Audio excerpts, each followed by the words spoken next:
മാണിക്ക് രാഷ്ട്രീയ കേരളത്തിന്റെ അന്ത്യാഞ്ജലി. മൃതദേഹം വഹിച്ചുകൊണ്ടുള്ള വിലാപയാത്ര 6 മണിയോടെ കോട്ടയത്തെത്തിച്ചേരും. കോട്ടയം തിരുനക്കര മൈതാനത്താവും ആദ്യം പൊതുദർശനത്തിന് വയ്ക്കുക. പിന്നീട് കേരള കോൺഗ്രസ് സംസ്ഥാന കമ്മിറ്റി ഓഫീസിലും പൊതുദർശനത്തിന് വയ്ക്കും. അതിനുശേഷം ജന്മനാടായ പാലായിലേക്ക് കൊണ്ടുപോകും. നാളെ ഉച്ചയ്ക്ക് ശേഷം പാലാ കത്തീഡ്രൽ പള്ളിയിലാണ് സംസ്കാര ചടങ്ങുകൾ. വിശദാംശങ്ങൾ നൽകാൻ സാലി മുഹമ്മദ് ചേരുകയാണ്. സാലി, പ്രിയപ്പെട്ട നേതാവിന് അന്തിമോപചാരം അർപ്പിക്കാനുള്ളവരുടെ തിരക്ക് ഇപ്പോൾ ഏതു തരത്തിലാണ്? ഒപ്പം മുഖ്യമന്ത്രി എപ്പോഴാവും കെ എം മാണിക്ക് അന്ത്യാഞ്ജലി അർപ്പിക്കുന്നതിനായി എത്തുക എന്നത് സംബന്ധിച്ച് വിവരങ്ങൾ ലഭ്യമാകുന്നുണ്ടോ? വിശദാംശങ്ങൾ.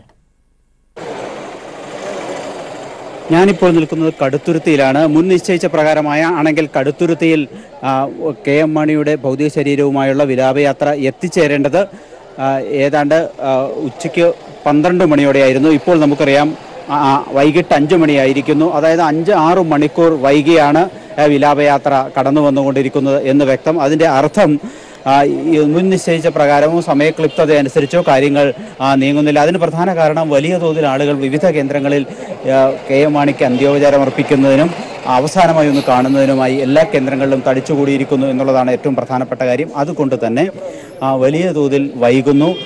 നൂറുകണക്കിന് ആളുകളാണ് ഓരോ കേന്ദ്രങ്ങളിലും അന്തരിച്ച നേതാവിനെ കാണുന്നതിനും അന്ത്യാഞ്ജലി അർപ്പിക്കുന്നതിനുമായി തടിച്ചുകൂടുന്നത്. ആ സാഹചര്യത്തിൽ ഏറെ വൈകിയാണ് ഈ വിലാപയാത്ര കടന്നു വന്നുകൊണ്ടിരിക്കുന്നത്. മുൻ നിശ്ചയിച്ച പ്രകാരമാണെങ്കിൽ മുഖ്യമന്ത്രി കോട്ടയത്ത് തിരുനക്കര മൈതാനിയിലെത്തി കെ എം മാണിക്ക് അന്ത്യോപചാരം അർപ്പിക്കുന്നതിനാണ് നിശ്ചയിച്ചിരുന്നത്. പക്ഷേ ഇപ്പോൾ ഈ വിലാപയാത്ര കടന്നു വരുന്ന സമയക്രമം അനുസരിച്ചാണെങ്കിൽ അത് ഒരു പക്ഷേ 10-11 മണിയാകും രാത്രി എന്നുള്ളതാണ് സാഹചര്യം. അതുകൊണ്ട് തന്നെ മുഖ്യമന്ത്രിയുടെ പരിപാടിയിൽ ചെറിയ മാറ്റം വരുത്തിയിട്ടുണ്ട്. മുഖ്യമന്ത്രി ഹെലികോപ്റ്ററിൽ അല്പസമയത്തിനകം തന്നെ കടുത്തുരുത്തി ഗവൺമെൻറ് ഹൈസ്കൂളിൻ്റെ ഗ്രൗണ്ടിൽ ഇറങ്ങും. അതിനുശേഷം ഈ വിലാപയാത്ര അല്പസമയത്തിനകം കടുത്തുരുത്തിയിലെത്തും. അത് തലയോലപ്പറമ്പ് കഴിഞ്ഞിട്ടുണ്ട്. അതുകൊണ്ട് തന്നെ മുഖ്യമന്ത്രി ഇവിടെ ഇറങ്ങുന്ന സമയത്ത് ഏതാണ്ട് വിലാപയാത്ര കടുത്തുരുത്തി ജംഗ്ഷനിൽ എത്തിയിട്ടുണ്ടാവും. ആ സമയത്ത് കടുത്തുരുത്തിയിൽ വെച്ച് മുഖ്യമന്ത്രി അന്ത്യോപചാരം അർപ്പിക്കുന്നതിനായി തീരുമാനിച്ചിരിക്കുന്നത്. ഇപ്പോൾ നമ്മൾ ദൃശ്യങ്ങളിൽ കാണുന്നത് വലിയ തോതിൽ ജനസഞ്ചയം ഇവിടെയുണ്ട്. ഒപ്പം തന്നെ വലിയ തോതിൽ എല്ലാ കേന്ദ്രങ്ങളിലും വലിയ ആദ്യാഞ്ജലിയാണ് അന്തരിച്ച നേതാവിന് ലഭിച്ചത്.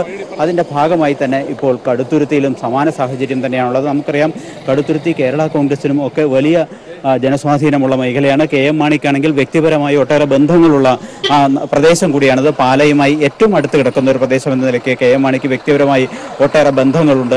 അതുകൊണ്ട് തന്നെ ഈ നാട്ടിലെ ഓരോ ജനങ്ങളുമായി അത്രയേറെ ആത്മബന്ധം സ്ഥാപിച്ചിട്ടുള്ള ഒരു നേതാവ് കൂടിയാണ് കെ എം മാണി. അതിൻ്റെ പ്രതിഫലനമാണ് ഇപ്പോൾ ഈ ദൃശ്യങ്ങളിൽ കാണുന്ന തരത്തിലുള്ള വലിയ ജനസഞ്ചയം. ഇതേ സാഹചര്യം തന്നെയാണ് എല്ലാ മേഖലകളിലും ഉണ്ടായിരുന്നത്. രാവിലെ 10:15 എറണാകുളത്ത് ലേക്ക് ഷോർ ആശുപത്രിക്ക് മുന്നിൽ നിന്നും വിലാപയാത്ര ആരംഭിച്ചപ്പോൾ മുതൽ എല്ലാ കേന്ദ്രങ്ങളിലും പ്രിയ നേതാവിനെ കാണുന്നതിനും അന്ത്യോപചാരം അർപ്പിക്കുന്നതിനുമായി വലിയ ജനക്കൂട്ടം ഓരോ കേന്ദ്രങ്ങളിലും എത്തിയിരുന്നു. അത് കക്ഷി രാഷ്ട്രീയ ഭേദമന്യേ കേരള കോൺഗ്രസിന്റെ UDFന്റെ പ്രവർത്തകർ മാത്രമല്ല, വിവിധ രാഷ്ട്രീയ വിശ്വാസങ്ങളുള്ള എതിർ രാഷ്ട്രീയ ചേരിയിൽ നിലനിൽക്കുന്ന ആളുകൾ പോലും കെ എം മാണിക്ക് അന്ത്യോപചാരം അർപ്പിക്കുന്നതും പ്രിയ നേതാവിനെ ഒരിക്കൽ കൂടി അവസാനമായി കാണുന്നതിനും വേണ്ടി വലിയ തോതിൽ ഒഴുകിയെത്തുന്ന കാഴ്ചയാണ് കണ്ടത്. പലപ്പോഴും വാഹനങ്ങൾ ഈ മണിക്കൂറുകളോളം വിലാപയാത്രാ സംഘത്തിൽ മണിക്കൂറുകളോളം കാത്തു നിൽക്കേണ്ട വൈകുന്ന സാഹചര്യമുണ്ടായി. അത് തന്നെയാണ് ഇപ്പോഴും നടക്കുന്നത്. അല്പം മുമ്പാണ് തലയോലപ്പറമ്പ് വിട്ടത്. ഇപ്പോൾ കടുത്തുരുത്തിയിൽ എത്തേണ്ട സമയമായിരിക്കുന്നു. പക്ഷേ അതിനിടയിൽ തന്നെ പല കേന്ദ്രങ്ങളിലും നാട്ടുകാരും കേരള കോൺഗ്രസ് പ്രവർത്തകരും UDF പ്രവർത്തകരും അല്ലാത്തവരുമായ ജനസഞ്ചയം വഴിയിൽ വാഹനം തടഞ്ഞു നിർത്തി പ്രിയ നേതാവിനെ ഒരിക്കൽ കൂടി കാണണമെന്ന് അഭ്യർത്ഥിക്കുന്നു. അതിനെ തുടർന്ന് അവിടെയും പല കേന്ദ്രങ്ങളിലും മുൻ നിശ്ചയിച്ച പ്രകാരമല്ലാതെ തന്നെ ഈ വിലാപയാത്രയുമായുള്ള വാഹനവ്യൂഹം നിർത്തേണ്ടി വരുന്ന സാഹചര്യമാണുള്ളത്. അതുകൊണ്ട് തന്നെയാണ് ഇങ്ങനെ വളരെ വൈകിയുള്ള സാഹചര്യം ഉണ്ടായിരിക്കുന്നത്. ഇങ്ങനെ ആണ് മുന്നോട്ട് പോകുന്നതെങ്കിൽ രാത്രി ഒരു 11 മണി 12 മണിയോടുകൂടി മാത്രമേ പാലായിൽ എത്തിച്ചേരാൻ കഴിയുന്ന സാഹചര്യമുള്ളൂ എന്നാണ് മനസ്സിലാക്കേണ്ടത്. ഏതായാലും മറ്റ് ചില മാറ്റങ്ങൾ കൂടി ഈ വിലാപയാത്രയും അല്ലെങ്കിൽ പൊതുദർശനത്തിലും വരുത്തിയിട്ടുണ്ട്. മുൻ നിശ്ചയിച്ച പ്രകാരം ആദ്യം കേരള കോൺഗ്രസിൻ്റെ ആസ്ഥാനമായ കേരള കോൺഗ്രസിൻ്റെ ഓഫീസിലായിരുന്നു പൊതുദർശനം നിശ്ചയിച്ചിരുന്നത്. അതിനുശേഷമായിരുന്നു തിരുനക്കര മൈതാനം നിശ്ചയിച്ചിരുന്നത്. പക്ഷേ ഇപ്പോൾ ആദ്യം തിരുനക്കര മൈതാനത്തിലേക്ക് എത്തി അതിനുശേഷം അവിടെ ഏതാണ്ട് 1 മണിക്കൂറോളം വെച്ചതിന് ശേഷം പിന്നീട് കേരള കോൺഗ്രസിൻ്റെ ഓഫീസിലേക്ക് മാറ്റുക എന്നുള്ളതാണ് ഇപ്പോൾ അന്തിമമായി തീരുമാനത്തിലെത്തിയിരിക്കുന്നത്. അത്തരം ചില മാറ്റങ്ങൾ ക്രമീകരണങ്ങൾ വരുത്തിയിരിക്കുന്നു എന്നുള്ളതാണ് പ്രധാനപ്പെട്ട കാര്യം. ഏതായാലും ഞാനിപ്പോൾ നിൽക്കുന്നത് കടുത്തുരുത്തിയിലാണ്. കടുത്തുരുത്തിയിൽ വലിയ ആൾക്കൂട്ടം കെ എം മാണിയെ കാണുന്നതിനും മറ്റുമായി എത്തിയിട്ടുണ്ട്. ഏറ്റവും പ്രധാനപ്പെട്ട കാര്യം ഇവിടെ വെച്ചായിരിക്കും സംസ്ഥാന മുഖ്യമന്ത്രി പിണറായി വിജയൻ അദ്ദേഹത്തിന് അന്ത്യാഞ്ജലി അർപ്പിക്കുക. മുഖ്യമന്ത്രിയെയും ഒപ്പം തന്നെ കെ.എം. മാണിയും കാത്ത് നിൽക്കുകയാണ് ഇവിടെയുള്ള ആളുകൾ. വലിയ ജനക്കൂട്ടം ഈ ദൃശ്യങ്ങളിൽ കാണുന്നത് പോലെ കടുത്തുരുത്തിയിൽ എത്തിയിട്ടുണ്ട്. സമാന സാഹചര്യം തന്നെയായിരുന്നു മറ്റെല്ലാ കേന്ദ്രങ്ങളിലും ഉണ്ടായിരുന്നത്. ഈ വിലാപയാത്ര കടന്നു വന്ന സ്ഥലങ്ങളിലെല്ലാം ഇത്തരത്തിൽ ജനക്കൂട്ടം ഒഴുകിയെത്തുകയും കെ.എം. മാണിയെ അവസാനമായി ഒരു നോക്ക് കാണുന്നതിനുള്ള ശ്രമങ്ങൾ നടത്തുകയുമായിരുന്നു. അതുകൊണ്ട് തന്നെയാണ് ഇങ്ങനെ മുൻ നിശ്ചയിച്ച പ്രകാരമല്ലാതെ ഏറെ വൈകി ഇപ്പോൾ വിലാപയാത്ര ഏറെ തന്നെ ഏതാണ്ട് 5-6 മണിക്കൂറുകൾ വൈകി കടന്നു വന്നുകൊണ്ടിരിക്കുന്നത്. തീർച്ചയായും സാലി 1965 മുതലുള്ള പാലക്കാരുടെ പ്രിയ നേതാവാണ്. അതുകൊണ്ട് തന്നെ ആവാം വിലാപയാത്ര ഇത്തരത്തിൽ മെല്ലെ പോകുന്നത്. നേരത്തെ മുൻ നിശ്ചയിച്ച പ്രകാരം തിരുനക്കര മൈതാനിയിലും അതിനുശേഷം പാലാ ടൗൺ ഹാളിലും അടക്കമുള്ള പൊതുദർശനം നേരത്തെ നിശ്ചയപ്രകാരം തന്നെ പോകാനാണോ സാധ്യത? അതോ ഇത്രയും ഏകദേശം മുൻ നിശ്ചയിച്ച പ്രകാരത്തിൽ നിന്ന് 5-6 മണിക്കൂറുകളുടെ താമസമുണ്ടായ സാഹചര്യത്തിൽ പൊതുദർശനം അടക്കമുള്ള കാര്യങ്ങൾ ഇനിയും ഏതെങ്കിലും ഒഴിവാക്കേണ്ട സാഹചര്യം വരുമോ? അതോ തിരുനക്കര മൈതാനിയിലും അതോടൊപ്പം തന്നെ പാലാ ടൗൺ ഹാളിലും പൊതുദർശനത്തിന് വെച്ച ശേഷമായിരിക്കുമോ പാലായിലെ വസതിയിലേക്ക് എത്തിക്കുക? പൊതുദർശനത്തിന് മുൻപ് നിശ്ചയിച്ചിരുന്ന ഇടങ്ങളിൽ ഒരു മാറ്റവും വരുത്താൻ കഴിയില്ല. കാരണം എല്ലാ കേന്ദ്രങ്ങളിലും വലിയ തോതിൽ ജനക്കൂട്ടം എത്തിയിട്ടുണ്ട്. അത്തരം കേന്ദ്രങ്ങളിൽ കാത്തു നിൽക്കുന്ന ജനത്തെ ഒഴിവാക്കി അല്ലെങ്കിൽ അത്തരം പൊതുദർശന കേന്ദ്രങ്ങളെ ഒഴിവാക്കി മുന്നോട്ട് പോകാൻ കഴിയാത്ത സാഹചര്യം കേരള കോൺഗ്രസ് നേതാക്കന്മാരെയും കെ.എം. മാണിയുടെ ബന്ധുക്കളെയും സംബന്ധിച്ചിട്ടുണ്ട്. അതുകൊണ്ട് തന്നെ ഒരു കാരണവശാലും മുൻ നിശ്ചയിച്ച പൊതുദർശന കേന്ദ്രങ്ങളിൽ ഒരു മാറ്റവും ഉണ്ടാവില്ല. പക്ഷേ ഞാൻ നേരത്തെ സൂചിപ്പിച്ചതുപോലെ 5-6 മണിക്കൂറുകൾ വൈകിയാണ് ഇപ്പോൾ വിലാപയാത്ര കടന്നു വന്നുകൊണ്ടിരിക്കുന്നത്. അതുകൊണ്ട് തന്നെ ആ വൈകൽ എല്ലാ കേന്ദ്രങ്ങളിലും അതുപോലെ തന്നെ വൈകിയാവും എത്തുക എന്നതിനപ്പുറം ഏതെങ്കിലും കേന്ദ്രം ഒഴിവാക്കും എന്ന് ഇപ്പോൾ പറയാൻ കഴിയില്ല. അത്തരം ഒഴിവാക്കാൻ കഴിയുന്ന സാഹചര്യമല്ല ഉള്ളത്. കാരണം എല്ലാ കേന്ദ്രങ്ങളിലും ആയിരക്കണക്കിന് ആളുകൾ കെ.എം. മാണിയെ അവസാനമായി ഒന്ന് കാണുന്നതിനും അന്ത്യാഞ്ജലി അർപ്പിക്കുന്നതിനുമായി കാത്തു നിൽക്കുന്ന സാഹചര്യമാണുള്ളത്. അതുകൊണ്ട് ഏതെങ്കിലും കേന്ദ്രം ഒഴിവാക്കി നേരെ പാലായിലേക്ക് കൊണ്ടുപോകുന്നത് അപ്രായോഗികമായ കാര്യമാണ് ഇപ്പോഴത്തെ സംബന്ധിച്ചിടത്തോളം. കാരണം കെ.എം. മാണിയെ വ്യക്തിപരമായി സ്നേഹിക്കുകയും ആദരിക്കുകയും ചെയ്യുന്ന ആയിരക്കണക്കിന് ലക്ഷക്കണക്കിന് മനുഷ്യരാണ് തെരുവോരങ്ങളിൽ കാത്തു നിൽക്കുന്ന സാഹചര്യമുള്ളത്. അവരെ മറികടന്നുകൊണ്ട് അവിടെ പൊതുദർശനത്തിന് വെക്കാതെ കടന്നുപോവുക അസാധ്യമായ കാര്യമാണ് ഇപ്പോഴത്തെ സാഹചര്യത്തിൽ എന്നുള്ളത് കൊണ്ട് തന്നെ അത്തരം ക്രമീകരണങ്ങളിലൊന്നും മാറ്റമില്ല. പക്ഷേ ഞാൻ നേരത്തെ പറഞ്ഞതുപോലെ ആദ്യം കേരള കോൺഗ്രസിന്റെ സംസ്ഥാന കമ്മിറ്റി ഓഫീസിലായിരുന്നു കോട്ടയത്തെത്തുമ്പോൾ നിശ്ചയിച്ചിരുന്നെങ്കിൽ ഇത് ആദ്യം തിരുനക്കര മൈതാനിയിലേക്ക് മാറ്റിയിട്ടുണ്ട്. കാരണം കേരള കോൺഗ്രസ് ഓഫീസിൽ കാത്തു നിൽക്കുന്നത് കേരള കോൺഗ്രസിന്റെ പ്രധാന നേതാക്കളും പ്രധാന പ്രവർത്തകരും തന്നെയാണ്. അവർ അല്പം വൈകിയാണെങ്കിലും കാത്തു നിൽക്കുന്നതിന് കുഴപ്പമില്ല. പക്ഷേ തിരുനക്കര മൈതാനിൽ എത്തിയിരിക്കുന്നത് കേരള കോൺഗ്രസ് പ്രവർത്തകർ മാത്രമല്ല, വ്യത്യസ്തമായ രാഷ്ട്രീയ വീക്ഷണങ്ങളുള്ള കെ.എം. മാണിയെ സ്നേഹിക്കുന്ന രാഷ്ട്രീയ ചേരിയിൽ പ്രവർത്തിച്ചിരുന്ന നേതാക്കന്മാരടക്കമുള്ള ആളുകളുണ്ട്. കാരണം അതുകൊണ്ട് തന്നെ തിരുനക്കര മൈതാനത്ത് ആദ്യം എത്തിച്ച് അവിടെ 1-1.5 മണിക്കൂർ പൊതുദർശനത്തിന് വെച്ചതിന് ശേഷം കേരള കോൺഗ്രസ് സംസ്ഥാന കമ്മിറ്റി ഓഫീസിലേക്ക് മാറ്റുക എന്നുള്ളതാണ് ഇപ്പോൾ. അത്തരമൊരു ക്രമീകരണങ്ങൾ വന്ന മാറ്റമല്ലാതെ മറ്റേതെങ്കിലും കേന്ദ്രങ്ങൾ ഈ പൊതുദർശനത്തിന് നിശ്ചയിച്ചിരുന്ന ഏതെങ്കിലും കേന്ദ്രങ്ങൾ ഒഴിവാക്കുന്ന സാഹചര്യം ഇപ്പോഴില്ല. ഇപ്പോൾ നിൽക്കുന്നത് കടുത്തുരുത്തിയിലാണ്. കടുത്തുരുത്തിയിൽ അല്പസമയത്തിനകം തന്നെ കെ.എം. മാണിയുടെ മൃതദേഹവും വഹിച്ചുകൊണ്ടുള്ള വിലാപയാത്ര എത്തിച്ചേരും. തലയോലപ്പറമ്പിൽ നിന്ന് അല്പം മുമ്പാണ് ഇത് പുറപ്പെട്ടത്. മുൻ നിശ്ചയിച്ച പ്രകാരമാണെങ്കിൽ 11:30 അല്ലെങ്കിൽ 12 മണിയോടെ ഇവിടെ എത്തേണ്ടതാണ്. ഇപ്പോൾ 5-6 മണിക്കൂർ പിന്നിട്ട് 5:30 മണിയായിരിക്കുന്നു. അപ്പോൾ അത്രമേൽ വൈകിയാണ് ഈ വിലാപയാത്ര ഓരോ കേന്ദ്രങ്ങളിലൂടെയും കടന്നു വന്നുകൊണ്ടിരിക്കുന്നത്. വ്യക്തമാണ്. സാലി മുഹമ്മദ്, കേരളത്തിൽ ഏറ്റവും കൂടുതൽ കാലം മന്ത്രിയായ MLA ആയ കെ.എം. മാണിക്ക് പാലക്കാരുടെ പ്രിയപ്പെട്ട മാണിസാറിന് അന്ത്യാഞ്ജലി അർപ്പിക്കാൻ വൻ തിരക്കാണ് ജനങ്ങളുടെ ഭാഗത്തു നിന്നുണ്ടാകുന്നത്. വിലാപയാത്ര ഇപ്പോൾ കടുത്തുരുത്തിയിൽ എത്തിച്ചേരുന്നതേയുള്ളൂ. വിശദാംശങ്ങൾ നൽകിയത് സാലി മുഹമ്മദാണ്. ബാർക്കോഴ കേസിലെ തുടർ നടപടികൾ ഹൈക്കോടതി അവസാനിപ്പിച്ചു. കേസിലെ ഏകപ്രതിയായി ചേർക്കപ്പെട്ടിരുന്ന കെ.എം. മാണി മരിച്ച സാഹചര്യത്തിൽ കേസ് നിലനിൽക്കില്ലെന്ന് ചൂണ്ടിക്കാട്ടിയാണ് കോടതിയുടെ തീരുമാനം. വി.എസ്. അച്യുതാനന്ദൻ, ബിജു രമേശ് എന്നിവർ നൽകിയ ഹർജികളാണ് കോടതി തീർപ്പാക്കിയത്. കെ.എം. മാണിക്കെതിരായ ബാർക്കോഴ കേസിൽ തുടരന്വേഷണത്തിന് വിചാരണ കോടതി ഉത്തരവിട്ടിരുന്നു. മാണിയെ പ്രോസിക്യൂട്ട് ചെയ്യാൻ സർക്കാർ അനുമതി തേടണമെന്നും ഉത്തരവിൽ വ്യക്തമാക്കിയിരുന്നു. ഇത് ചോദ്യം ചെയ്താണ് വി.എസും ബിജു രമേശും ഹൈക്കോടതിയെ സമീപിച്ചത്. പ്രോസിക്യൂട്ട് ചെയ്യാൻ സർക്കാർ അനുമതി വേണമെന്ന നിയമ ഭേദഗതി വരുന്നതിന് മുൻപുള്ള കേസാണിതെന്നായിരുന്നു ഹർജിക്കാരുടെ വാദം. അതേസമയം കേസ് രാഷ്ട്രീയ പ്രേരിതമാണെന്ന് ചൂണ്ടിക്കാട്ടി കെ.എം. മാണി നൽകിയ ഹർജിയും ഹൈക്കോടതിയുടെ പരിഗണനയിലായിരുന്നു. എന്നാൽ മാണിയുടെ മരണത്തോടെ ഈ ഹർജികളിലെ തുടർ നടപടികളെല്ലാം കോടതി അവസാനിപ്പിക്കുകയായിരുന്നു. എക്സിറ്റ് പോളുകൾക്ക് ഏപ്രിൽ 11 മുതൽ വിലക്ക്. ലോക്സഭാ തെരഞ്ഞെടുപ്പുമായി ബന്ധപ്പെട്ട് അച്ചടി ഇലക്ട്രോണിക് മാധ്യമങ്ങൾ മുഖേനയോ മറ്റേതെങ്കിലും വിധത്തിലോ ഉള്ള എക്സിറ്റ് പോളുകൾ ഏപ്രിൽ 11 രാവിലെ 7 മുതൽ തെരഞ്ഞെടുപ്പ് കമ്മീഷൻ വിലക്കി. മെയ് 19 വൈകിട്ട് 6:30 വരെ വിലക്ക് നിലവിലുണ്ടാകും. വിശദാംശങ്ങൾ നൽകാൻ ഷീജ ചേരുകയാണ്. ഷീജ, എക്സിറ്റ് പോൾ സംബന്ധിച്ച് നാളെ മുതൽ വിലക്ക് ഏർപ്പെടുത്തിയ തെരഞ്ഞെടുപ്പ് കമ്മീഷൻ ലോക്സഭാ തെരഞ്ഞെടുപ്പിന് മുന്നോടിയായി എന്തെല്ലാം നിർദ്ദേശങ്ങളാണ് നൽകിയിരിക്കുന്നത്? സമഗ്രമായ വിവരങ്ങൾ. ക്രിസ്റ്റീൻ, തീർച്ചയായും ലോക്സഭാ തെരഞ്ഞെടുപ്പുമായി ബന്ധപ്പെട്ടുകൊണ്ട് അച്ചടി ഇലക്ട്രോണിക് മാധ്യമങ്ങൾ മുഖേനയോ അല്ലെങ്കിൽ മറ്റേതെങ്കിലും വിധത്തിലുള്ള എക്സിറ്റ് പോളുകൾക്കോ നാളെ മുതൽ നടത്താൻ പാടില്ല എന്നുള്ളത് തന്നെയാണ് കമ്മീഷൻ നിഷ്കർഷിച്ചിരിക്കുന്നത്. ഇതിൽ ഏപ്രിൽ 1 മുതൽ ഏപ്രിൽ 11 തീയതി രാവിലെ 7 മുതൽ ആണ് ഈ ഒരു വിലക്ക് പ്രാബല്യത്തിൽ വരികയെന്നും മുഖ്യ തെരഞ്ഞെടുപ്പ് ഓഫീസർ ടിക്കാറാം മീണ വ്യക്തമാക്കുന്നു. മെയ് 19 വൈകിട്ട് 6:30 വരെയാണ് ഈ ഒരു വിലക്ക് നിലവിലുണ്ടാകുക. അതിൽ അദ്ദേഹം പ്രധാനമായും പറയുന്നത് ജനപ്രാതിനിധ്യ നിയമം 1951 സെക്ഷൻ 126 എ പ്രകാരമാണ് ഇത്തരത്തിൽ ഒരു നടപടി മുഖ്യ തെരഞ്ഞെടുപ്പ് ഓഫീസർ സ്വീകരിക്കുന്നത് എന്നുള്ള കാര്യമാണ് അദ്ദേഹം വ്യക്തമാക്കുന്നത്. അഭിപ്രായ വോട്ടെടുപ്പുകൾക്ക് അതത് ഘട്ടം വോട്ടെടുപ്പ് നടക്കുന്ന ദിവസം പോളിംഗ് അവസാനിക്കുന്ന സമയത്തിന് 48 മണിക്കൂർ മുൻപ് മുതൽ ഈ ഒരു വിലക്ക് നിലവിൽ ഉണ്ടായിരിക്കുന്നതായിരിക്കും. ആ രീതിയിൽ അഭിപ്രായ വോട്ടെടുപ്പുകൾക്കും ഒരു നിയന്ത്രണം നിലവിൽ വരികയാണ്. ജനാധിപത്യ നിയമത്തിലെ തന്നെ 126B പ്രകാരമാണ് ഈ ഒരു നടപടിയെന്നും അദ്ദേഹം പത്രക്കുറിപ്പിലൂടെ വ്യക്തമാക്കുന്നു.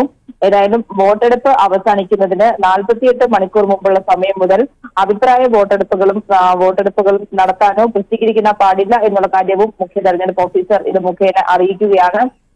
നമുക്കറിയാം രാജ്യം പോളിംഗ് ബൂത്തിലേക്ക് പോകാൻ മണിക്കൂറുകൾ മാത്രം ശേഷിക്കുന്ന ഒരു ഘട്ടത്തിൽ കൂടിയാണ് ഇത്തരത്തിൽ ഒരു നടപടി മുഖ്യ തെരഞ്ഞെടുപ്പ് ഓഫീസറുടെ ഭാഗത്ത് നിന്ന് വന്നിരിക്കുന്നത്. ഏതായാലും എക്സിറ്റ് പോളുകൾ കൃത്യമായ രീതിയിൽ ഏപ്രിൽ 11 രാവിലെ 7 മുതലാണ് കമ്മീഷൻ വിലക്കിയിരിക്കുന്നത്.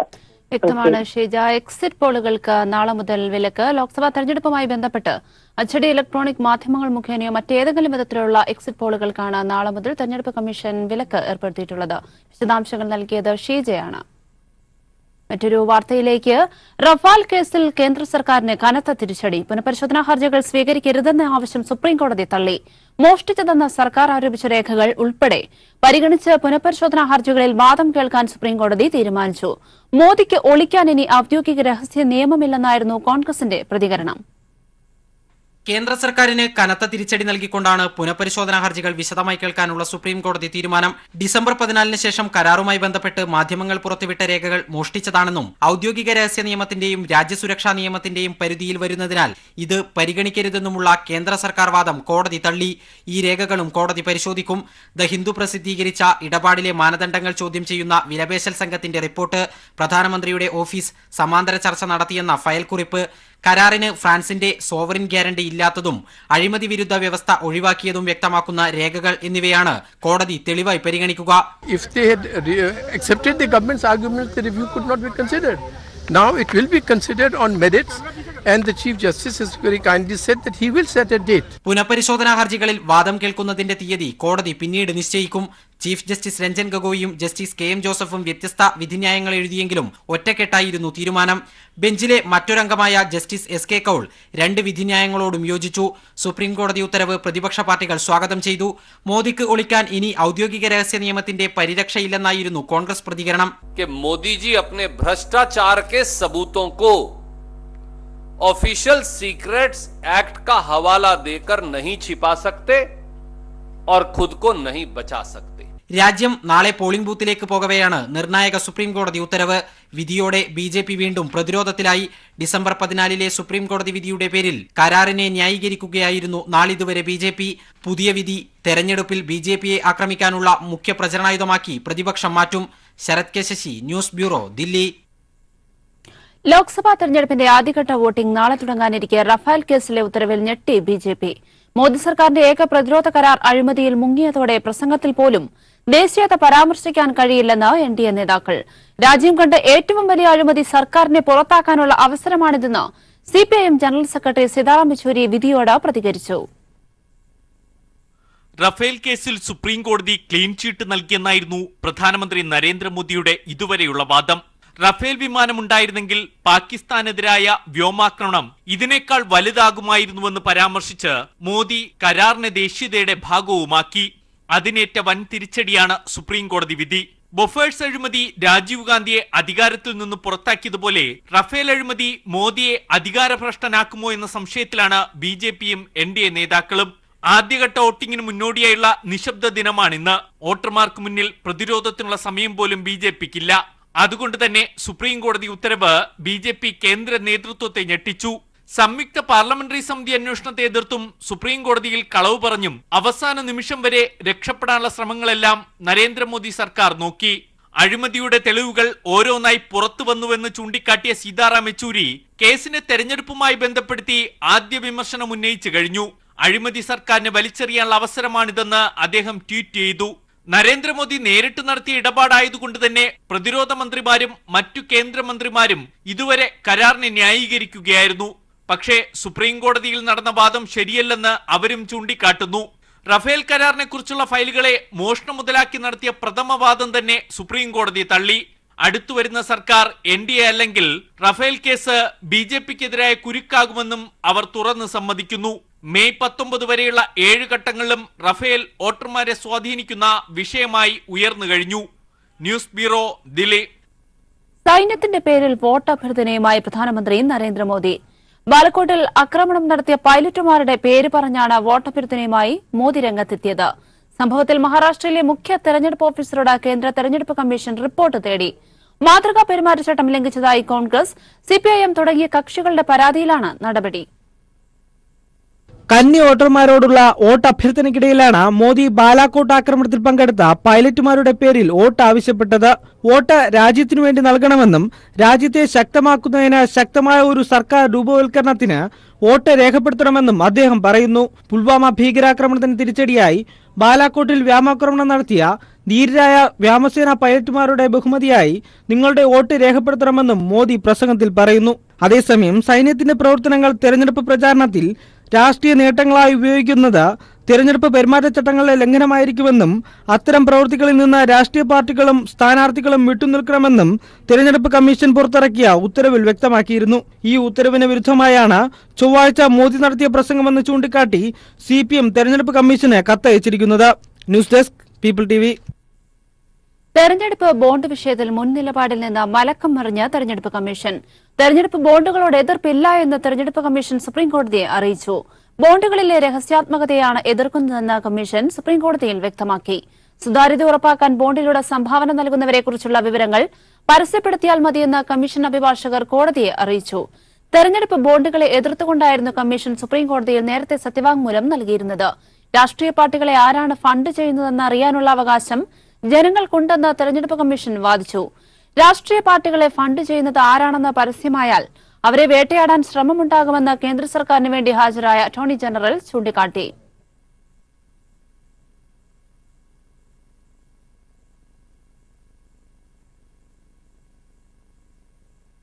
MP ഫണ്ട് വിനിയോഗത്തെ ചൊല്ലി രാഹുൽ ഗാന്ധിക്കെതിരെ വൻ വിമർശനങ്ങളാണ് അമേഠിയിൽ ഉയരുന്നത്. കർഷകർക്ക് ഗുണം ചെയ്യുന്ന ഒരു പദ്ധതി പോലും MP ഫണ്ടിലൂടെ രാഹുലിന് ആവിഷ്കരിക്കാനായില്ല. 5 വർഷത്തിനിടെ നിർമ്മിച്ച പൊതു ശൌചാലയങ്ങളുടെ എണ്ണം 1 മാത്രമാണ്.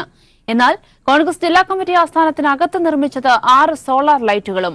രാഹുലിന്റെ ഫണ്ട് വിനിയോഗത്തിലെ പാളിച്ചകൾ ചർച്ചയാക്കാനാണ് പ്രതിപക്ഷ തീരുമാനം.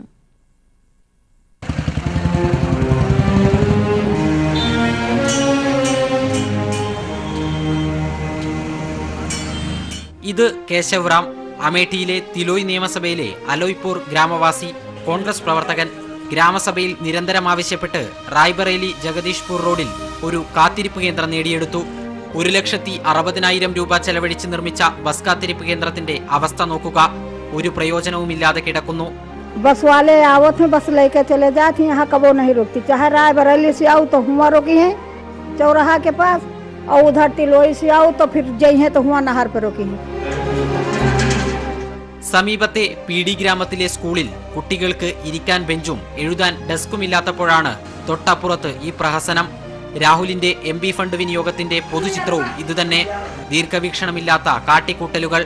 കൃഷിക്കാർക്ക് ഗുണം ചെയ്യുന്ന ഒരു പദ്ധതി പോലും MP ഫണ്ട് ഉപയോഗിച്ച് നടപ്പിലാക്കിയില്ല. വ്യവസായ മേഖലയായ ജഗദീഷ്പൂരിൽ ഫണ്ട് വിനിയോഗത്തിന്റെ ഒരു തെളിവ് പോലുമില്ല. ആരോഗ്യ മേഖലയിൽ നയാ പൈസ വിനിയോഗിക്കാൻ രാഹുലിന് സാധിച്ചിട്ടില്ല. MP-യുടെ ജനസമ്പർക്ക കാര്യാലയത്തിൽ നിന്ന് ലഭിച്ച കണക്ക് പ്രകാരം 5 വർഷത്തിനിടെ നിർമ്മിച്ചത് ഒരു പൊതു ശൌചാലയം മാത്രം. അതേസമയം ഗൗരിഗഞ്ചിലെ കോൺഗ്രസ് ഓഫീസിനകത്ത് തന്നെ MP ഫണ്ട് ഉപയോഗിച്ച് നിർമ്മിച്ചതാകട്ടെ 6 സോളാർ ലൈറ്റുകൾ. 5 വർഷത്തിനിടെ 5 കോടി രൂപ മാത്രമാണ് MP ഫണ്ടിൽ നിന്ന് രാഹുൽ ചെലവ്.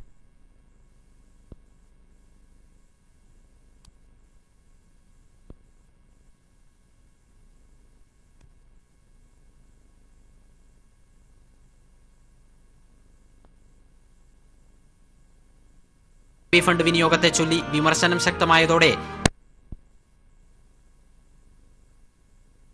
എന്നാൽ ആരോപണങ്ങൾ തെറ്റാണെന്നും വിവിധ രാജ്യസഭാ എംപിമാരുടെ ഉൾപ്പെടെ സഹായം മണ്ഡലത്തിൽ എത്തിച്ചുവെന്നുമാണ് കോൺഗ്രസിന്റെ ന്യായീകരണം. ജില്ലാ കേന്ദ്രമായ ഗൗരിഗഞ്ചിൽ പോലും കേവലം 40 ലക്ഷം രൂപയുടെ ഒരു ചെറു കെട്ടിടം മാത്രമാണ് തന്റെ MP ഫണ്ട് ഉപയോഗിച്ചുകൊണ്ട് രാഹുൽ ഗാന്ധി നിർമ്മിച്ചു നൽകിയത്. ഗൗരിഗഞ്ചിൽ നിന്നും ക്യാമറാമാൻ അതുൽ CS-നൊപ്പം ശരത് കെ ശശി. കാലിത്തീറ്റ കുംഭകോണ കേസിൽ ലാലു പ്രസാദ് യാദവിന്റെ ജാമ്യാപേക്ഷ സുപ്രീംകോടതി തള്ളി. വിവിധ കേസുകളിൽ ലാലു ശിക്ഷിക്കപ്പെട്ടിട്ടുണ്ടെന്ന് സുപ്രീംകോടതി പറഞ്ഞു. ശിക്ഷ ഒരുമിച്ചാണോ വ്യത്യസ്തമായാണോ അനുഭവിക്കേണ്ടതെന്ന് ഹൈക്കോടതി തീരുമാനിക്കും. ജാമ്യാപേക്ഷ തള്ളിയതോടെ ബീഹാറിൽ തെരഞ്ഞെടുപ്പ് പ്രചാരണത്തിനെത്താൻ ലാലുവിന് ആകില്ല.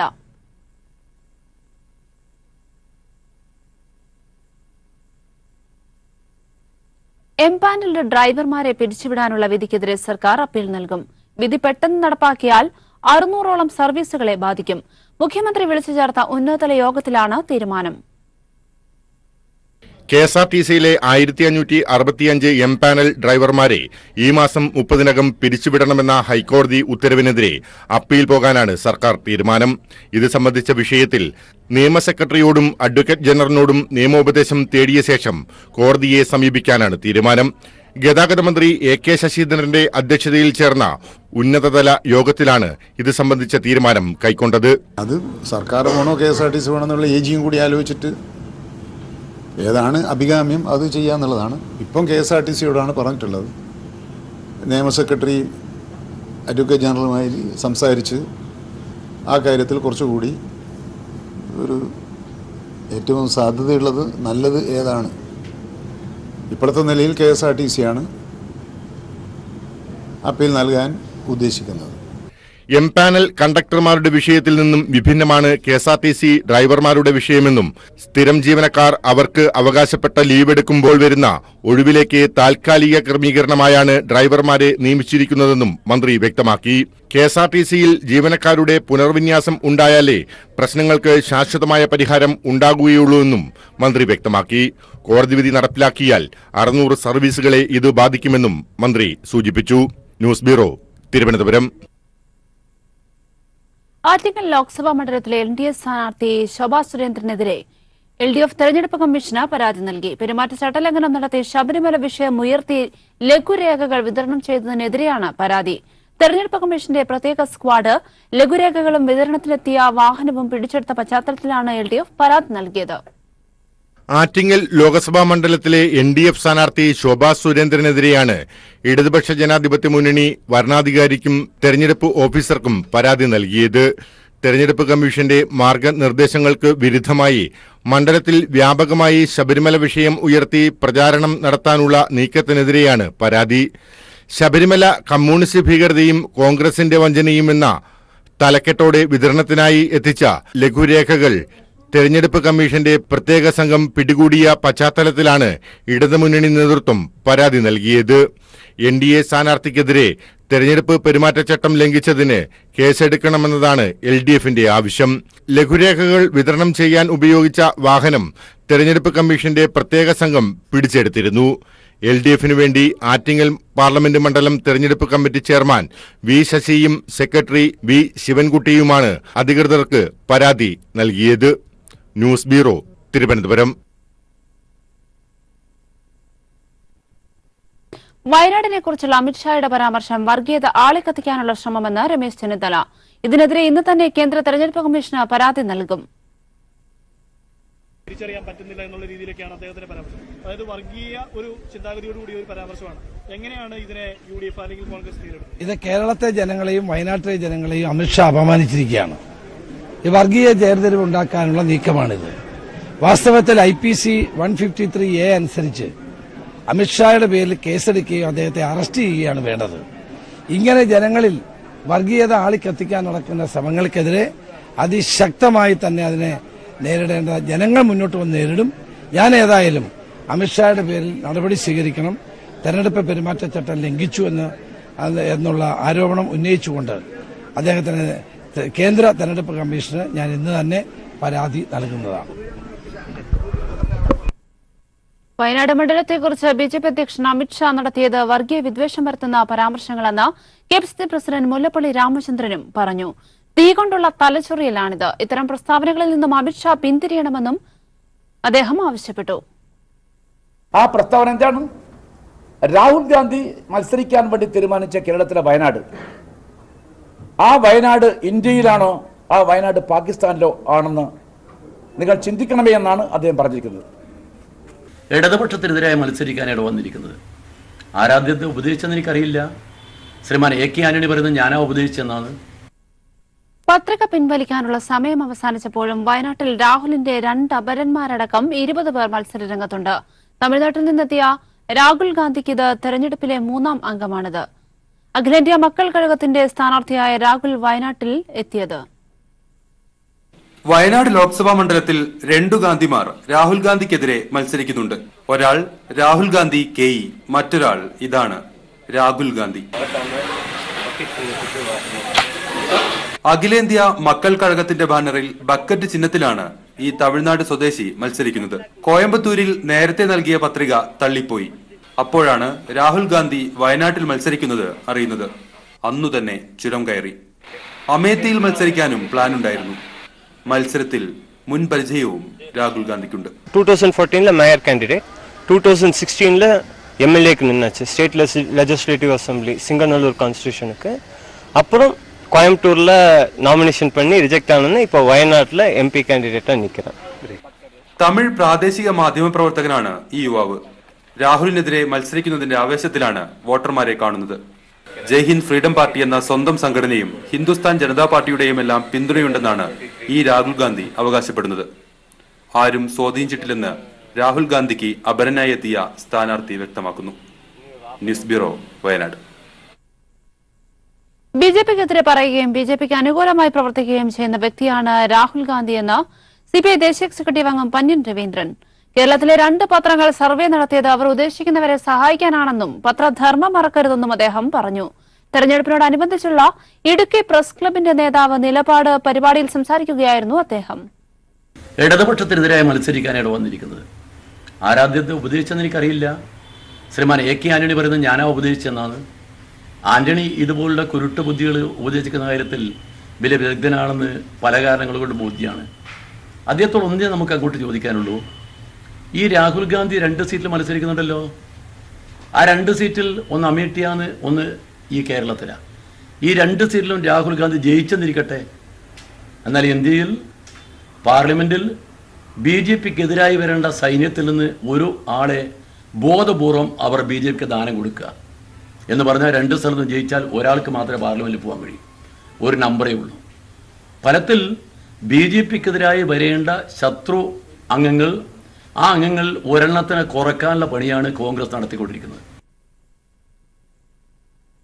വിതുരയിൽ ആദിവാസി വൃദ്ധനെ കാട്ടാന ചവിട്ടിക്കൊന്നു. വിതുര കല്ലാർ സ്വദേശിയായ മല്ലൻകാണിയാണ് കൊല്ലപ്പെട്ടത്. 2 ദിവസം മുൻപ് ഇയാളെ കാണാതായിരുന്നു. ഇന്ന് നടത്തിയ തിരച്ചിലിലാണ് വനംവകുപ്പ് ഉദ്യോഗസ്ഥർ മൃതദേഹം കണ്ടെത്തിയത്. മേടമാസ വിഷുപൂജകൾക്കായി ശബരിമല നട തുറന്നു. തന്ത്രി കണ്ഠരര് രാജീവരുടെ സാന്നിധ്യത്തിൽ മേൽശാന്തി വി.എൻ. വാസുദേവൻ നമ്പൂതിരിയാണ് നട തുറന്നത്. ഇന്ന് പ്രത്യേക പൂജകൾ ഒന്നും തന്നെ ഉണ്ടായിരിക്കില്ല. നാളെ രാവിലെ മുതൽ പതിവ് പൂജകൾ ഉണ്ടാകും. വിഷുദിനമായ 15-ന് പുലർച്ചെ നട തുറന്ന ഭക്തർക്ക് വിഷുക്കണി ദർശനം ഒരുക്കും. 19-ന് രാത്രിയാണ് ക്ഷേത്രനട അടയ്ക്കുക. സി.വി. കുഞ്ഞിരാമൻ സാഹിത്യ പുരസ്കാരം കവയിത്രി സുഗതകുമാരിക്ക് സമ്മാനിച്ചു.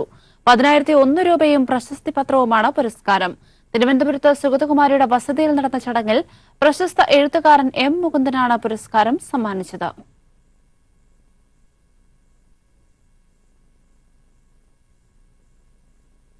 ചില ദൃശ്യമാധ്യമ സ്ഥാപനങ്ങളുടെ പ്രീപോൾ സർവേ ഫലത്തിനെതിരെ ശക്തമായി പ്രതികരിച്ച് കാസർഗോഡ് ലോക്സഭാ മണ്ഡലത്തിൽ എൽ.ഡി.എഫ്. മണ്ഡലത്തിൽ എൽ.ഡി.എഫ് മികച്ച വിജയം ആവർത്തിക്കുമെന്ന പി. കരുണാകരൻ എംപിയും എൽ.ഡി.എഫ് തെരഞ്ഞെടുപ്പ് കമ്മിറ്റി കൺവീനർ ടി.വി. രാജേഷ് എം.എൽ.എയും പറഞ്ഞു. ഉജ്ജ്വല സ്വീകരണങ്ങൾ ഏറ്റുവാങ്ങിയ എൽ.ഡി.എഫ് സ്ഥാനാർത്ഥി കെ.പി. സതീഷ് ചന്ദ്രൻ 3ാം വട്ട പ്രചരണം മണ്ഡലത്തിൽ തുടരുകയാണ്. ചില ദൃശ്യമാധ്യമ സ്ഥാപനങ്ങൾ നടത്തിയ പ്രീപോൾ സർവേ ഫലങ്ങളൊന്നും കാസർഗോഡ് ലോക്സഭാ മണ്ഡലത്തിൽ LDF പ്രവർത്തകരുടെ ആവേശത്തിന് കുറവ് വരുത്തുന്നില്ല. തങ്ങളുടെ സ്ഥാനാർത്ഥി KP സതീശചന്ദ്രൻ മണ്ഡലത്തിലെ ജനങ്ങളുടെ മനസ്സ് ഇതിനകം കീഴടക്കി കഴിഞ്ഞുവെന്ന ഉറച്ച വിശ്വാസത്തിലാണ് LDF പ്രവർത്തകർ. പെയ്ഡ് സർവേ ഫലവും യാഥാർത്ഥ്യവുമായി ഒരു ബന്ധവുമില്ലെന്ന നിലപാടിലാണ് LDF. പ്രീപോൾ സർവേ ഫലം ജനങ്ങൾ തള്ളിക്കളയുമെന്ന് CPIM കേന്ദ്ര കമ്മിറ്റി അംഗം P. കരുണാകരൻ MP പ്രസ്താവനയിൽ പറഞ്ഞു. KP സതീശചന്ദ്രൻ കാസർഗോഡ് ലോക്സഭാ മണ്ഡലത്തിൽ ഉജ്ജ്വല വിജയം നേടുമെന്ന് P. കരുണാകരൻ പറഞ്ഞു. കാസർഗോഡ് ലോക്സഭാ മണ്ഡലത്തിലെ ജനങ്ങൾ KP സതീശചന്ദ്രന് അനുകൂലമായി വിധിയെഴുതി കഴിഞ്ഞുവെന്നും കൂടുതൽ മികച്ച വിജയം LDF ആവർത്തിക്കുമെന്നും മണ്ഡലം LDF തെരഞ്ഞെടുപ്പ് committee convener TV Rajesh MLA പറഞ്ഞു. ഈ സർവേ പെയ്ഡ് സർവേ ആണെന്ന് ആ സർവേയുടെ ഫലം സംബന്ധിച്ച് വിശദാംശങ്ങൾ പരിശോധിക്കുന്ന ആർക്കും മനസ്സിലാകും. നമുക്ക് പത്രമാധ്യമങ്ങളെ നമുക്ക് വിലക്ക് വാങ്ങാൻ വേണ്ടി കഴിയും. പക്ഷേ കാസർഗോഡ് പ്രബുദ്ധരായ വോട്ടർമാരെ വിലക്ക് വാങ്ങാൻ കഴിയില്ല എന്ന് മെയ് 23-ാം തീയതി തെരഞ്ഞെടുപ്പ് ഫലം വരുമ്പോൾ അവർക്ക് ബോധ്യമാകും. കാസർഗോഡ് ഇടതുപക്ഷത്തോടൊപ്പം ചേർന്ന് നിൽക്കുന്ന ഒരു മണ്ഡലമാണ്. ഇത്തവണ മികച്ച ഭൂരിപക്ഷത്തിൽ നല്ല മാർജിന് വിജയിക്കുന്ന കാര്യത്തിൽ യാതൊരു സംശയവും. കാസർഗോഡ് നിയമസഭാ മണ്ഡലത്തിൽ മൂന്നാമത്തെ പ്രചാരണത്തിന് തുടക്കം കുറിച്ച സതീഷ് ചന്ദ്രന് മഞ്ചേശ്വരം നിയമസഭാ മണ്ഡലത്തിലും ഊഷ്മളമായ വരവേൽപ്പാണ് ലഭിച്ചത്. LDF ദുർബലമായ പ്രദേശങ്ങളിൽ പോലും ആവേശകരമായ സ്വീകരണങ്ങൾ ലഭിച്ചു. സ്വീകരണ യോഗങ്ങളിൽ മതന്യൂനപക്ഷ ജനവിഭാഗങ്ങളുടെ വമ്പിച്ച പങ്കാളിത്തവും ശ്രദ്ധേയമായി. UDF സ്ഥാനാർത്ഥി രാജമോഹൻ ഉണ്ണിത്താനും NDA സ്ഥാനാർത്ഥി രവീശ് തന്ത്രികുണ്ടാറും മണ്ഡലത്തിൽ പ്രചാരണം തുടരുന്നു. ചില മാധ്യമ സ്ഥാപനങ്ങൾ നടത്തിയ പ്രീപോൾ സർവേ റിപ്പോർട്ടും കാസർഗോഡ് ലോക്സഭാ മണ്ഡലത്തിൽ നിലനിൽക്കുന്ന പ്രചാരണ രംഗവും യാതൊരു തരത്തിലും പൊരുത്തപ്പെട്ടു പോകുന്നതല്ല എന്നാണ് രാഷ്ട്രീയ നിരീക്ഷകർ വ്യക്തമാക്കുന്നത്. വ്യക്തമായ മേൽക്കൈയാണ് LDF സ്ഥാനാർത്ഥി KP സതീശചന്ദ്രൻ കാസർഗോഡ് ലോക്സഭാ മണ്ഡലത്തിൽ നേടിക്കഴിഞ്ഞിരിക്കുന്നത്. ക്യാമറാമാൻ ഷൈജു ബിലാത്രയ്ക്കൊപ്പം സണ്ണി ജോസഫ്.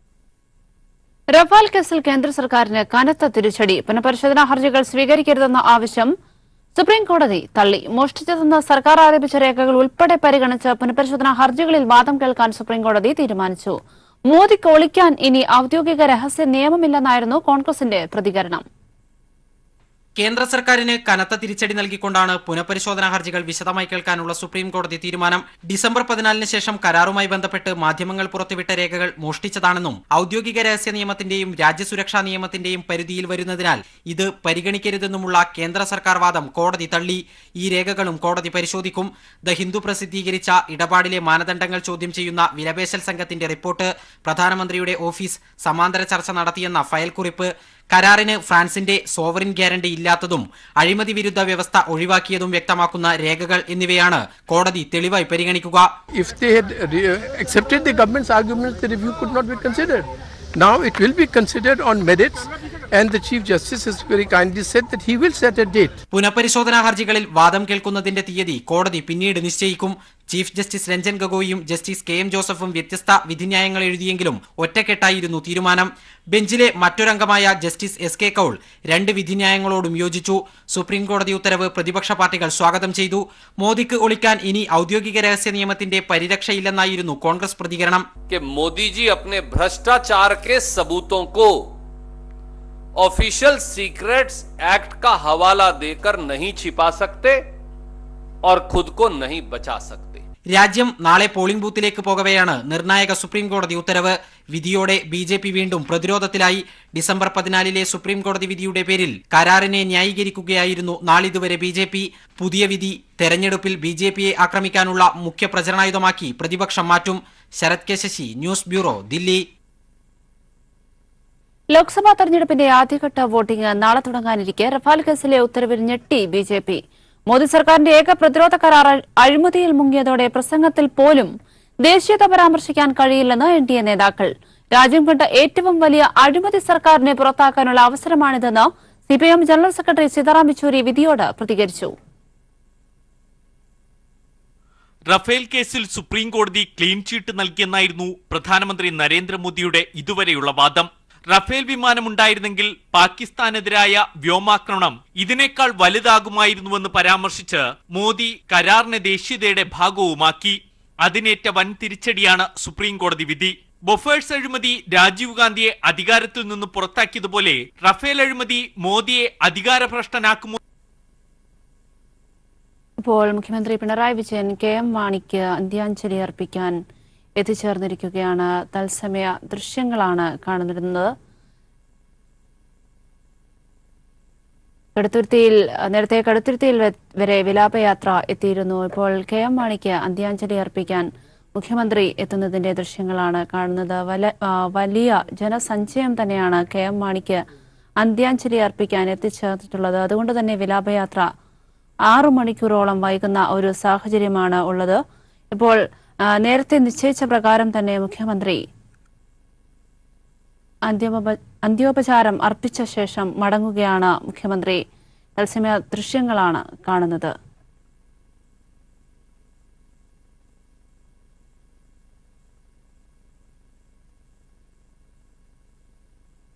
വിലാപയാത്ര ഇപ്പോൾ എത്തിച്ചേർന്നിട്ടുള്ളത് കടുത്തുരുത്തിയിലാണ്. മുൻ നിശ്ചയിച്ച പ്രകാരം തന്നെ മുഖ്യമന്ത്രി കടുത്തുരുത്തിയിൽ എത്തി കെ.എം. മാണിക്ക് പ്രിയപ്പെട്ട നേതാവിന് അന്ത്യാഞ്ജലി അർപ്പിക്കുകയായിരുന്നു. അന്ത്യാഞ്ജലി അർപ്പിച്ച ശേഷം മുഖ്യമന്ത്രി മടങ്ങുകയാണ്.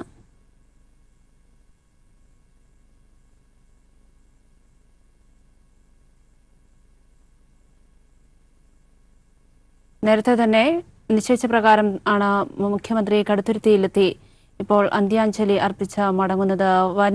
വലിയ ജനസഞ്ചയം തന്നെയാണ് കടുത്തുരുത്തിയിലുള്ളത്. വിശദാംശങ്ങൾ നൽകാൻ സാലി മുഹമ്മദ് ചേരുകയാണ്. സാലി, മുഖ്യമന്ത്രി കെ.എം. മാണിയെ അവസാനമായി കെ.എം. മാണിയെ കാണാൻ അന്ത്യാഞ്ജലി അർപ്പിക്കാൻ എത്തിച്ചേർന്ന മടങ്ങുന്ന ദൃശ്യങ്ങളാണ് കാണുന്നത്.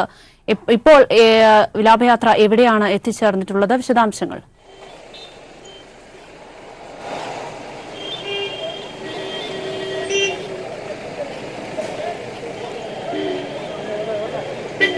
ഇപ്പോൾ വിലാപയാത്ര എത്തിച്ചേർന്നിരിക്കുന്നത് കടുത്തുരുത്തിക്ക് മുൻപ് ഉള്ള ഒരു കേന്ദ്രത്തിലാണ്, അതായത് ആപ്പാഞ്ചിറ.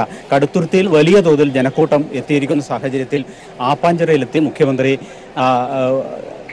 ആപ്പാഞ്ചിറയിൽ വെച്ച് മുഖ്യമന്ത്രി അന്തരിച്ച നേതാവിന് കെ.എം. മാണിക്ക് അന്ത്യാഞ്ജലി അർപ്പിക്കുകയായിരുന്നു. ഏതായാലും വലിയ ആൾക്കൂട്ടമാണ് എല്ലാ കേന്ദ്രങ്ങളിലും. വലിയ സുരക്ഷാ പ്രശ്നങ്ങൾ ഉണ്ടാകും എന്ന് കരുതി ഉള്ളതുകൊണ്ട് തന്നെ ആപ്പാഞ്ചിറയിൽ വെച്ച് മുഖ്യമന്ത്രിക്ക് വേണ്ടി ഈ വാഹന വ്യൂഹം നിർത്തി നൽകി. അദ്ദേഹം വാഹനത്തിൽ കയറി മൃതദേഹത്തിൽ റീത്ത് സമർപ്പിച്ചു. അന്ത്യാഞ്ജലി അർപ്പിച്ച ശേഷം മടങ്ങുകയാണ് ഉണ്ടായത്. ഏതായാലും അല്പം മുമ്പ് മുഖ്യമന്ത്രി ആപ്പാഞ്ചിറയിൽ വെച്ച് അന്തരിച്ച നേതാവ് കെ.എം. മാണിക്ക് അന്ത്യാഞ്ജലി അർപ്പിച്ച ശേഷം മടങ്ങി.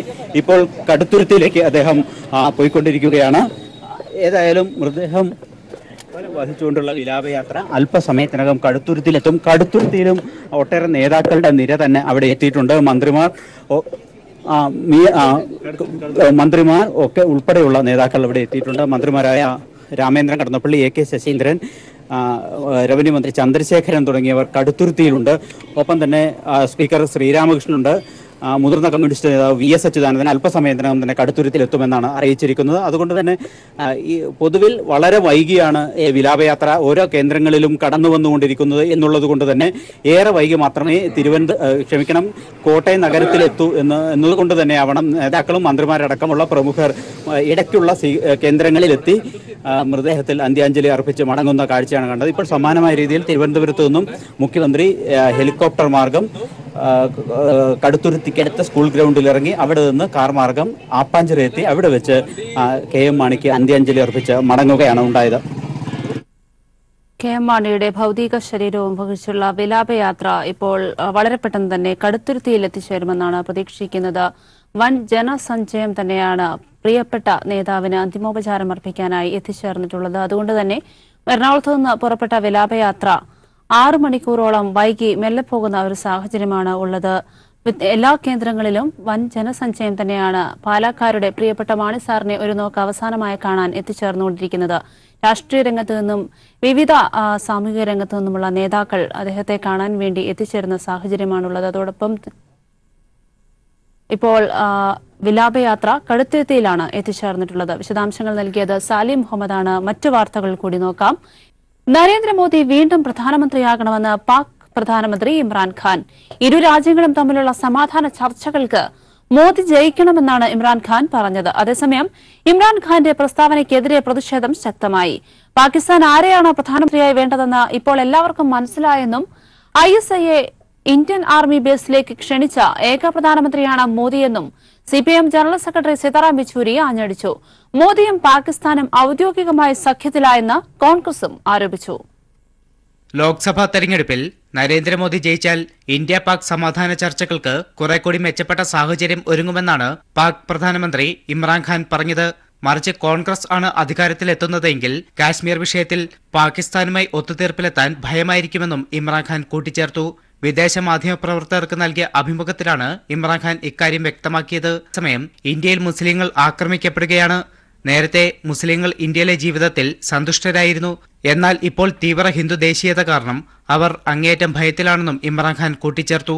അതേസമയം പാകിസ്ഥാന് ആരെയാണ് പ്രധാനമന്ത്രി വേണ്ടതെന്ന് ഇപ്പോൾ എല്ലാവർക്കും മനസ്സിലായെന്നും ISIയെ ഇന്ത്യൻ ആർമി ബേസിലേക്ക് ക്ഷണിച്ച ഏക പ്രധാനമന്ത്രിയാണ് മോദിയെന്നും CPIM general secretary Sitaram Yechury ആഞ്ഞടിച്ചു. വിദേശ രാജ്യങ്ങൾ ജനാധിപത്യ പ്രക്രിയയിൽ ഇടപെടുന്നതിൽ ആശങ്കയുണ്ടെന്നും യെച്ചൂരി കൂട്ടിച്ചേർത്തു. പാകിസ്ഥാൻ ഔദ്യോഗികമായി നരേന്ദ്രമോദിയുമായി സഖ്യത്തിലായെന്ന് കോൺഗ്രസും ആരോപിച്ചു. മോദിയോടാണ് പാകിസ്ഥാന് താൽപര്യം. ഇമ്രാൻഖാന്റെ പ്രസ്താവന ഇതിന് തെളിവെന്നും കോൺഗ്രസ് ആരോപിക്കുന്നു. That Pakistan has now officially allied with Modi ji. Imran Khan seems to now wish for his friend Modi ji's success. This entire country saw Modi ji's love for Nawaz Sharif and ISI. ഇമ്രാൻഖാന്റെ പ്രസ്താവനയ്ക്കെതിരെ പരിഹാസവുമായി Jammu Kashmir നേതാക്കളായ മെഹബൂബ മുഫ്തിയും ഒമർ അബ്ദുള്ളയും രംഗത്തെത്തി. ഇമ്രാൻഖാനെ പുകഴ്ത്തണോ വേണ്ടയോ എന്ന ആശയക്കുഴപ്പത്തിലാണ് BJP എന്നാണ് Mehbooba Mufti tweet ചെയ്തത്. News bureau, Delhi. തെരഞ്ഞെടുപ്പ് bond വിഷയത്തിൽ മുൻ നിലപാടിൽ നിന്ന് മലക്കം മറിഞ്ഞ തെരഞ്ഞെടുപ്പ് കമ്മീഷൻ. തെരഞ്ഞെടുപ്പ് ബോണ്ടുകളോട് എതിർപ്പില്ല എന്ന തെരഞ്ഞെടുപ്പ് കമ്മീഷൻ സുപ്രീംകോടതിയെ അറിയിച്ചു. ബോണ്ടുകളിലെ രഹസ്യാത്മകതയാണ് എതിർക്കുന്നതെന്നും കമ്മീഷൻ സുപ്രീംകോടതിയിൽ വ്യക്തമാക്കി. സുതാര്യത ഉറപ്പാക്കാൻ ബോണ്ടിലൂടെ സംഭാവന നൽകുന്നവരെക്കുറിച്ചുള്ള വിവരങ്ങൾ പരസ്യപ്പെടുത്തിയാൽ മതിയെന്ന് കമ്മീഷൻ അഭിഭാഷകർ കോടതിയെ അറിയിച്ചു. തെരഞ്ഞെടുപ്പ് ബോണ്ടുകളെ എതിർത്തുകൊണ്ടായിരുന്നു കമ്മീഷൻ സുപ്രീംകോടതിയിൽ നേരത്തെ സത്യവാങ്മൂലം നൽകിയത്. രാഷ്ട്രീയ പാർട്ടികളെ ആരാണ് ഫണ്ട് ചെയ്യുന്നതെന്ന് അറിയാനുള്ള അവകാശം ജനങ്ങൾക്കുണ്ടെന്ന് തെരഞ്ഞെടുപ്പ് കമ്മീഷൻ വാദിച്ചു. രാഷ്ട്രീയ പാർട്ടികളെ ഫണ്ട് ചെയ്യുന്നത് ആരാണെന്ന് പരസ്യമായാൽ അവരെ വേട്ടയാടാൻ ശ്രമമുണ്ടാകുമെന്ന് കേന്ദ്ര സർക്കാരിന് വേണ്ടി ഹാജരായ അറ്റോർണി ജനറൽ ചൂണ്ടിക്കാട്ടി. കാലിത്തീറ്റ കുംഭകോണ കേസിൽ ലാലു പ്രസാദ് യാദവിന്റെ ജാമ്യാപേക്ഷ സുപ്രീംകോടതി തള്ളി. വിവിധ കേസുകളിൽ ലാലു ശിക്ഷിക്കപ്പെട്ടിട്ടുണ്ടെന്ന് സുപ്രീംകോടതി പറഞ്ഞു. ശിക്ഷ ഒരുമിച്ചാണോ വ്യത്യസ്തമായാണോ അനുഭവിക്കേണ്ടതെന്ന് ഹൈക്കോടതി തീരുമാനിക്കും. ജാമ്യാപേക്ഷ തള്ളിയതോടെ ബീഹാറിൽ തെരഞ്ഞെടുപ്പ് പ്രചാരണത്തിനെത്താൻ ലാലുവിന് ആകില്ല. ഇംപാനൽഡ് ഡ്രൈവർമാരെ പിരിച്ചുവിടാനുള്ള വിധിക്കെതിരെ സർക്കാർ അപ്പീൽ നൽകും. വിധി പെട്ടെന്ന് നടപ്പാക്കിയാൽ 600ഓളം സർവീസുകളെ ബാധിക്കും. മുഖ്യമന്ത്രി വിളിച്ചു ചേർത്ത ഉന്നതതല യോഗത്തിലാണ് തീരുമാനം. KSRTCയിലെ 1565 എംപാനൽ ഡ്രൈവർമാരെ ഈ മാസം 30-നകം പിരിച്ചുവിടണമെന്ന ഹൈക്കോടതി ഉത്തരവിനെതിരെ അപ്പീൽ പോകാനാണ് സർക്കാർ തീരുമാനം. ഇത് സംബന്ധിച്ച വിഷയത്തിൽ നിയമ സെക്രട്ടറിയോടും അഡ്വക്കേറ്റ് ജനറലിനോടും നിയമോപദേശം തേടിയ ശേഷം കോടതിയെ സമീപിക്കാനാണ് തീരുമാനം. ഗതാഗത മന്ത്രി AK ശശീന്ദ്രന്റെ അധ്യക്ഷതയിൽ ചേർന്ന ഉന്നതതല യോഗത്തിലാണ് ഇത് സംബന്ധിച്ച തീരുമാനം കൈക്കൊണ്ടത്.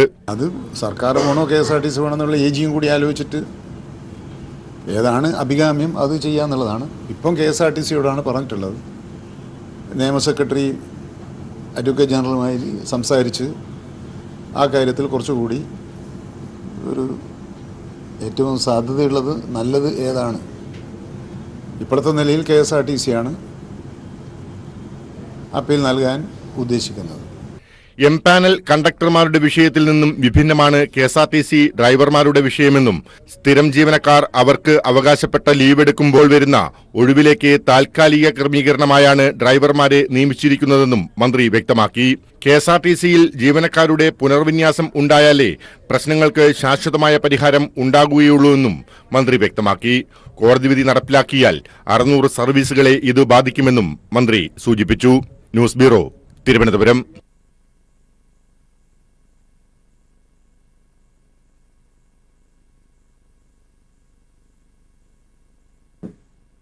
CV കുഞ്ഞിരാമൻ സാഹിത്യ പുരസ്കാരം കവയിത്രി സുഗതകുമാരിക്ക് സമ്മാനിച്ചു. 10,001 രൂപയും പ്രശസ്തി പത്രവുമാണ് പുരസ്കാരം. തിരുവനന്തപുരത്ത് സുഗതകുമാരിയുടെ വസതിയിൽ നടന്ന ചടങ്ങിൽ പ്രശസ്ത എഴുത്തുകാരൻ M. മുകുന്ദനാണ് പുരസ്കാരം സമ്മാനിച്ചത്.